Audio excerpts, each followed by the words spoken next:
विद्यार्थी मित्रांनो नमस्कार. मी डॉक्टर भारत यलगडाख, सहाय्यक प्राध्यापक department of geography, KRT art, BH commerce आणि AM science, popularly known as KTHM college. विद्यार्थी मित्रांनो, सर्वप्रथम आजच्या तासिकेमध्ये मी तुमचे सहर्ष स्वागत करीत आहेत. आपण geography G 220B geography of Maharashtra म्हणजेच महाराष्ट्राचा भूगोल हा जो स्पेशलचा पेपर दिला आहे, या स्पेशलच्या पेपरमध्ये आपण बघतोय रूरल डेव्हलपमेंट ऑफ महाराष्ट्र म्हणजेच महाराष्ट्रातील ग्रामीण विकास याविषयी आपण चर्चा करत असताना मागील तासिकेला आपण वेगवेगळ्या प्रकारचे पॅरामीटर्स बघितले. त्यामध्ये पॅरामीटर्समध्ये होते इकॉनॉमिक्स पॅरामीटर, त्याचबरोबर सोशल पॅरामीटर, ज्याच्या साहाय्याने आपण त्या ग्रामीण भागाचा विकास झाला आहे किंवा नाही झाला याची आपण विचार करू शकतो. म्हणजे त्या ग्रामीण भागात खरोखर डेव्हलपमेंट झाली आहे किंवा नाही झाली याचा आपण त्या ठिकाणी विचार करू शकत होतो. म्हणजे ह्यासाठी आपल्याला प्रामुख्याने या गोष्टी बघाव्या लागणार आहेत. म्हणून पॅरामीटर्स ऑफ रूरल डेव्हलपमेंटचा हा टॉपिक बघत असताना आपल्याला आज बघायचं आहे की राजकीय पॅरामीटर कोणते, ज्या राजकीय पॅरामीटरच्या साहाय्याने आपण बघू शकतो की रूरल डेव्हलपमेंट झाली किंवा नाही झाली. तर चला बघूया की पॅरामीटर्स ऑफ रूरल डेव्हलपमेंट. विद्यार्थी मित्रांनो, महाराष्ट्राच्या ग्रामीण विकास या टॉपिकमध्ये आपण बघत असताना आपण बघतोय की प्रत्येक वेळेस की ग्रामीण विकासाची संकल्पना असेल, विकास अर्थ आणि व्याख्या असेल, ग्रामीण विकास असेल किंवा ग्रामीण विकासाचे मापदंड कोणकोणते दिले आहेत, त्या मापदंडाच्या साहाय्याने ग्रामीण विकास कसा मोजला गेला पाहिजेत. ग्रामीण विकासाचे आर्थिक मापदंड असतील, आर्थिक मापदंडामध्ये आपण बघितले की कोणकोणत्या आर्थिक मापदंडाच्या साहाय्याने आपण ग्रामीण विकास मोजू शकतो किंवा ग्रामीण विकास झाला आहे किंवा नाही झाला किंवा त्या भागाचा विकास झाला आहे का नाही झाला हे आपण सांगू शकतो. त्याचबरोबर काही सामाजिक मापदंड होते, त्या मापदंडाच्या साहाय्याने सुद्धा आपण बघितलं आहे की जर त्या ठिकाणी दारिद्र्याच्या खाली असेल, त्या ठिकाणी असणारा सामाजिक रूढी परंपरा असतील की त्या ठिकाणी ह्या गोष्टी त्या ठिकाणी बघितल्याबरोबर.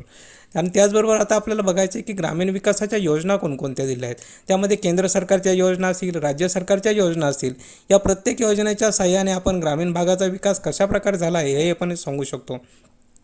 आता त्याही बरोबर महाराष्ट्रातील काही ग्रामीण विकास झालेला आहे, त्यांचा आपल्याला चिकित्सक अभ्यास करायचा. त्यामध्ये हिवरे बाजार असेल, राळेगण सिद्धी असेल किंवा पाटोदा असेल, ह्या प्रत्येक काही गावांचा आपल्याला त्या ठिकाणी असणाऱ्या ग्रामीण विकासाचा चिकित्सक अभ्यास करायचा. म्हणजेच या ठिकाणी असणाऱ्या केंद्र सरकारच्या ग्रामीण विकासाच्या योजना कशा पोहोचल्या, राज्य शासनाच्या कशा योजना आणल्या, या योजनांचा कशाप्रकारे त्या ठिकाणी उपयोग करून गेला आणि त्या ग्रामीण भागाचा विकास झाला हे आपल्याला बघायचं आहे. तर आजच्या टॉपिक बघणार आहोत की ग्रामीण विकासामध्ये राजकीय मापदंड कोणकोणते आणि या राजकीय मापदंडाच्या साहाय्याने कशा प्रकारे ग्रामीण विकास आपण घडवून आणू शकतो हे आजच्या टॉपिकमध्ये आपल्याला बघायचे आहेत. आता आपण बघत असताना पहिल्यांदा ग्रामीण विकासाचे मापदंडाचा अभ्यास करत असताना एक गोष्ट, सर्वात महत्त्वाची गोष्ट केली पाहिजे की ज्या देशातील ग्रामीण विकास झाला तर त्या देशाचा विकास होतो अशी एक संकल्पना आपल्याला माहिती आहे. म्हणजेच कोणत्याही देशाचा जर विकास व्हायचा असेल तर त्या भागातील दोन भागात ग्रामीण विकास असेल किंवा शहरी विकास असेल, परंतु शहराचा विकास सहज होतो पण ग्रामीण भागाचा विकास होत नाही. तर ग्रामीण भागाचा विकास होण्यासाठी देशाचा जर चांगल्या प्रकारे जर झाला तर नक्कीच देशाचा विकास होतो, असं आपण एक अंतर्भूत सांगू शकतो. थोडक्यात असं आपल्याला सांगायचं आहे की ज्या देशातील ग्रामीण भागाचा विकास चांगल्या तऱ्हेने चांगल्या प्रकारे झाला, म्हणजे ग्रामीण भागाचा विकास झाला असेल तर त्या ठिकाणचा देशाचा विकास हा नक्कीच होतो. याचं कारण काय आहे, जर ग्रामीण भागाचं उत्पन्नाचा वाढ जर झाली तर ती सकल राष्ट्रीय उत्पन्नामध्ये वाढ होते, म्हणजेच त्या देशाचा विकास होतो असं आपल्या ठिकाणी म्हणू शकतो. थोडक्यात आपण असंही पुढे म्हणून जाऊ शकतो की अनेक विकसनशील देश आहे जे झपाट्याने विकासाकडे वाटचाल करीत आहेत, परंतु त्यांचा हा विकास शहरापुरता मर्यादित राहिला आहे. म्हणजे त्यांनी काय केलं, विकसनशील देश हे झपाट्याने जरी विकास करत असले तर ते विकास हा फक्त शहरापुरता मर्यादित ठेवला आहे, परंतु हा विकास जर त्यांनी ग्रामीण भागापर्यंत नेला असला तर नक्कीच त्या ठिकाणी आणखी अतिशय वेगाने किंवा यांचा विकास झाला असता असं आपण म्हणू शकतो. परंतु हा विकास हा फक्त त्यांनी शहरापुरता मर्यादित ठेवल्यामुळे ह्या विकसनशील देशांचा विकास हा अतिशय वेगाने न होता थोडासा कमी गतीने झाला असं आपल्याला या ठिकाणी म्हणावं लागेल. आता त्याचबरोबर आपण असंही म्हणू शकतो की एकूण देशाचं सकल राष्ट्रीय उत्पन्न असेल, त्या उत्पन्नामध्ये ग्रामीण भागाच्या उत्पन्नाचा किती वाटा आहे. जर त्या ग्रामीण भागाच्या उत्पन्नाचा वाटा जास्त असेल तर आपण म्हणू शकतो की त्या ठिकाणी ग्रामीण भागाचा विकास झाला आहे. परंतु जर त्या ठिकाणी आपण राष्ट्रीय उत्पन्नामध्ये जर विचार केला की ग्रामीण भागाचा राष्ट्रीय उत्पन्नाचा वाटा किती आहे, हे वाटा जर कमी असेल तर आपण म्हणू शकत नाही की त्या भागातील त्या ग्रामीण भागाचा विकास हा कमी झालेला आहे. तर आपल्याला त्या राष्ट्रीय उत्पन्नावरून समजू शकते. आणि सर्वात महत्त्वाची गोष्ट अशी आहे की ह्या ग्रामीण विकासाची विकासगंगा ग्रामीण भागापर्यंत किती पोहोचली आहे याचाही त्या ठिकाणी विचार केला पाहिजे. आणि त्या सर्वात महत्त्वाची गोष्ट अशी आहे की ग्रामीण भागातील लोकांचे राहणीमान किती उंचावले आहे, रोजगाराच्या संधी किती उपलब्ध झाल्या आहेत, ह्याही गोष्टी त्या ठिकाणी अभ्यासणे ही सर्वात महत्त्वाची गोष्ट आपल्याला म्हणावं लागेल. आणि सर्वात महत्त्वाची गोष्ट आहे की ग्रामीण भागामध्ये असणाऱ्या वेगवेगळ्या प्रकारच्या सुविधा असतील, त्यामध्ये आरोग्य सुविधा असतील, शैक्षणिक सुविधा असतील, साक्षरता असेल, स्त्री साक्षरता असेल, कृषी क्षेत्रामध्ये झालेला विकास असेल, दळणवळणाच्या सुविधा असतील, रस्ते असतील, रेल्वे मार्गाचे जाळे असेल, ग्रामीण भागातील जनतेसाठी उपलब्ध होणारे भांडवल असेल, ग्रामीण स्वच्छता, सामाजिक सुरक्षा असेल, ग्रामीण जनतेचा सक्रिय प्रक्रियेतील सहभाग असेल, इत्यादी सर्व गोष्टींचा सर्वांगीण विचार करून त्या देशातील ग्रामीण भागाचा विकास झाला आहे किंवा नाही झाला हे ठरवणे सर्वात महत्त्वाची गोष्ट आहे. म्हणजेच सर्वात महत्त्वाची गोष्ट आहे की त्या असणाऱ्या ग्रामीण भागातील लोकांचे राहणीमान उंचावले का नाही उंचावले. जर राहणीमान चांगल्या प्रकारे झाले असेल तर आपण म्हणू शकतो की त्या ग्रामीण भागाचा विकास झाला आहे. त्याचबरोबर त्या ग्रामीण भागामध्ये काही असणाऱ्या रोजगाराच्या संधी उपलब्ध झाल्या आहे का, तर आपण म्हणू शकतो की त्या ठिकाणी त्याचा ग्रामीण भागाचा विकास झाला आहे. म्हणजे ह्या गोष्टी जर होत असतील तर त्या ठिकाणी आपल्याला आणि त्याचबरोबर असणाऱ्या वेगवेगळ्या प्रकारच्या सुविधा त्या ठिकाणी प्राप्त झाल्या आहेत. उदाहरणार्थ आरोग्याची सुविधा असेल, शैक्षणिक सुविधा असेल, साक्षरता असेल, स्त्री साक्षरता असेल, कृषी क्षेत्रात झालेला विकास असेल किंवा दळणवळणाच्या सुविधा असतील, रस्ते किंवा रेल्वे मार्ग जाळे असतील किंवा ग्रामीण भागातील जनतेसाठी होणारे भांडवल असेल किंवा ग्रामीण स्वच्छता किंवा सामाजिक सुरक्षितता किंवा ग्रामीण जनतेचा सक्रिय प्रक्रियेत सहभाग असेल, इत्यादी सर्व गोष्टींचा विचार करून त्या भागातील विकास करूनच त्या देशातील ग्रामीण भागाचा विकास झाला आहे किंवा नाही हे आपण ठरवू शकतो. आता ह्याचाच अर्थ सर्वात महत्त्वाची गोष्ट आहे की विकास या संकल्पनेमध्ये फक्त आर्थिक घटकाचा विचार करून चालत नाही. म्हणजे ह्या आर्थिक घटकालाच अतिशय महत्त्व दिलं गेलं पाहिजे असं नाही, तर त्या विकास या संकल्पने बाकीचे जे घटक असेल, सामाजिक घटक असेल, राजकीय घटक असेल किंवा वेगवेगळे सांस्कृतिक घटक असेल यांचाही विचार त्या ठिकाणी होणे गरजेचे आहेत. आता याचं एक उदाहरण देत असताना मी कायम उदाहरण देतो की अमर्त्य सेन यांनी सांगितलं आहे की जरी पंजाबचं आर्थिक उत्पन्न चांगलं असलं तरी त्यापेक्षा केरळचं जास्तीत जास्त विकास झालेला असं वाटतो, असं आपल्या ठिकाणी म्हणावं लागेल.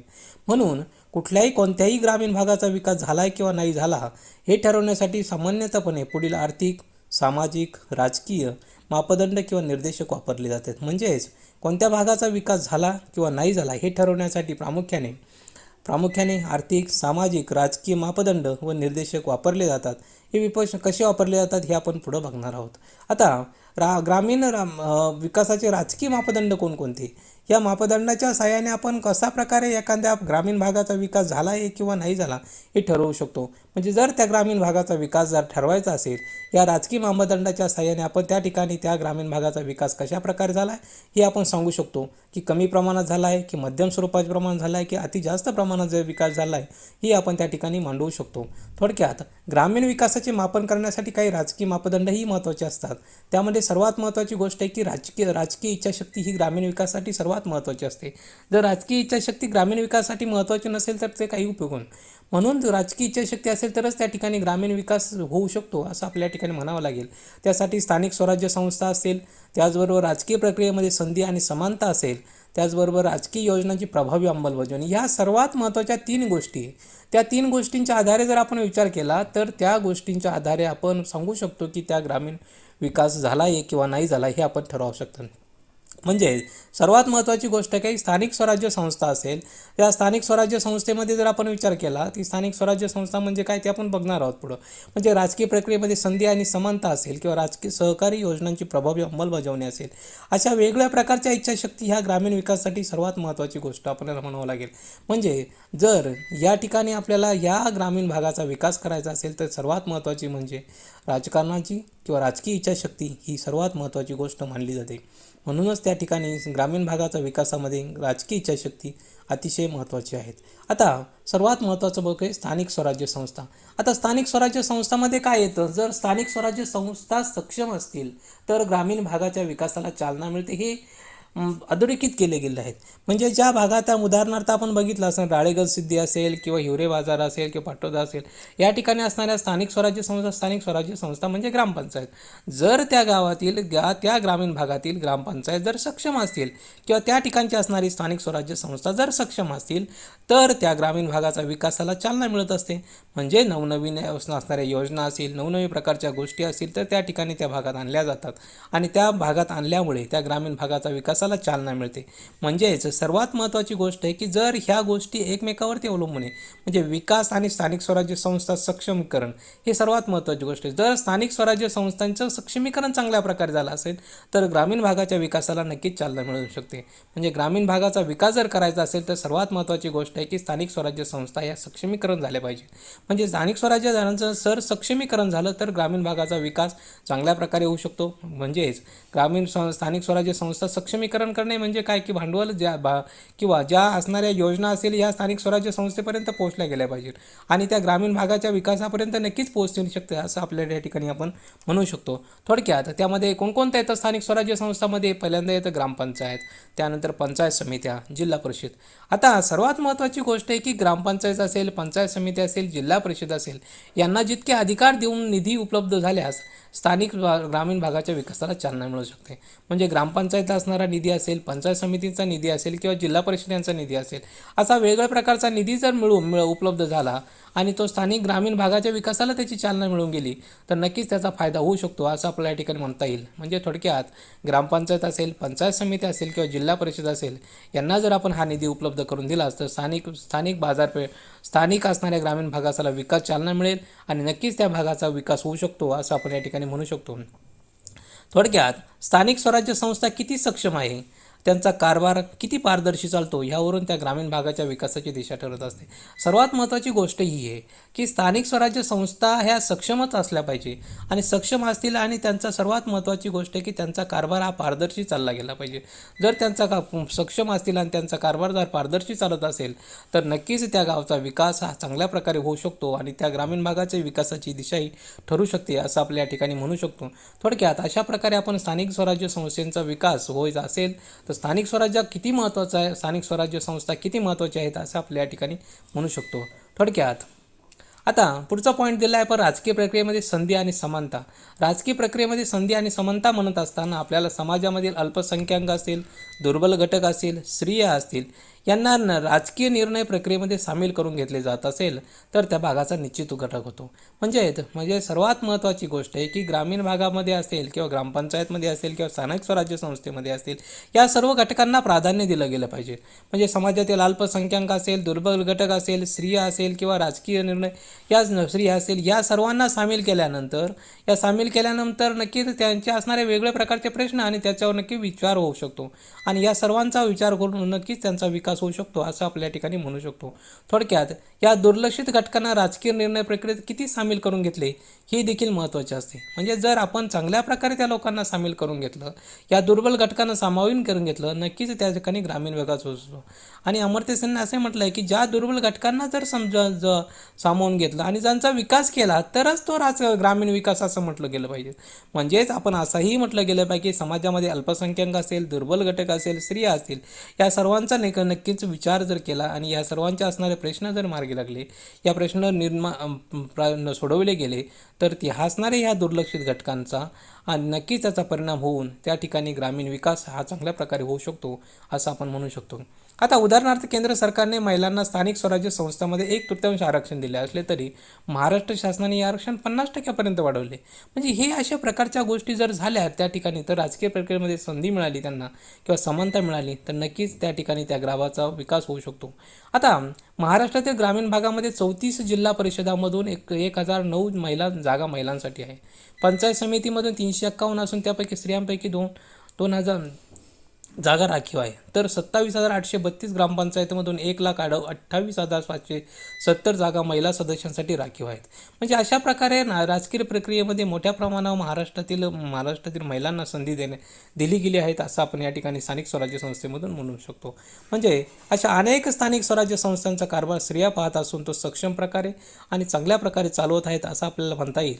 म्हणजेच याचा अर्थ असा म्हणू शकतो की आपण या घटकांना आपण या राजकीय प्रक्रियेमध्ये संधी दिली, त्यामुळे समानता झाली आणि त्यामुळे त्यांचा कारभार हा पारदर्शी होत चालला आहे असं आपल्या या ठिकाणी म्हणावं लागेल. आणि म्हणजेच ह्या घटकांना किती प्रमाणात विकास सामील करून घेतलं हेही आपल्या या ठिकाणी महत्त्वाचं आहे. परंतु राजकीय प्रक्रियेमध्ये संधी आणि समानता दिली म्हणून असं चालणार नाही, तर त्यासाठी आपल्याला त्यांचा असणाराही विकास होणं ही सर्वात महत्त्वाची काळाची गरज आहे असं आपल्या ठिकाणी म्हणावं लागेल. आता सरकारी योजनांची प्रभावी अंमलबजावणी. आता विकासासाठी अनेक प्रभावी योजना सुरू केल्या जाते, परंतु कशा प्रकारे अंमलबजावणी होती ही सर्वात महत्त्वाची गोष्ट आहे. आता आपण मगाशी सांगितल्याप्रमाणे केंद्र सरकारने असताना वेगवेगळ्या ग्रामीण विकासासाठी वेगवेगळ्या प्रकारच्या योजना राबवल्या आहेत. वेगवेगळ्या प्रकारच्या योजना असतील, वेगवेगळ्या प्रकारच्या दुर्बल घटकांसाठी ज्या योजना असतील, या योजना कशा प्रकारे राबवल्या गेल्या. आता उदाहरणार्थ आपण म्हणतो की राळेगणसिद्धी असेल, हिवरे बाजार असेल किंवा पाटोदा असेल, या ठिकाणी ह्या गावांचा विकास का झाला, तर त्या ठिकाणी असणाऱ्या वेगवेगळ्या प्रकारच्या सरकारी योजना त्या ठिकाणी प्रभावीपणे अंमलबजावणी केली आणि ह्या प्रभावीपणे अंमलबजावणी केल्यामुळे त्या ठिकाणी त्यांचा विकास झाला. म्हणजे ह्या प्रत्येक गोष्ट असेल किंवा प्रत्येक योजना असेल, कशा प्रकारे तिची अंमलबजावणी झाली. जर ती चांगल्या प्रकारे झाली असेल तर त्या ठिकाणी आपण नक्कीच म्हणू शकतो की त्या ठिकाणी त्याचा विकास झाला असंही आपल्याला या ठिकाणी म्हणावं लागेल. म्हणजे थोडक्यात केंद्राने दिलेला एक रुपया लाभार्थ्यापर्यंत पोहोचताना होणारी गळती ही जर 80% असेल तर निश्चित त्या ग्रामीण विकासाला मारक ठरू शकते.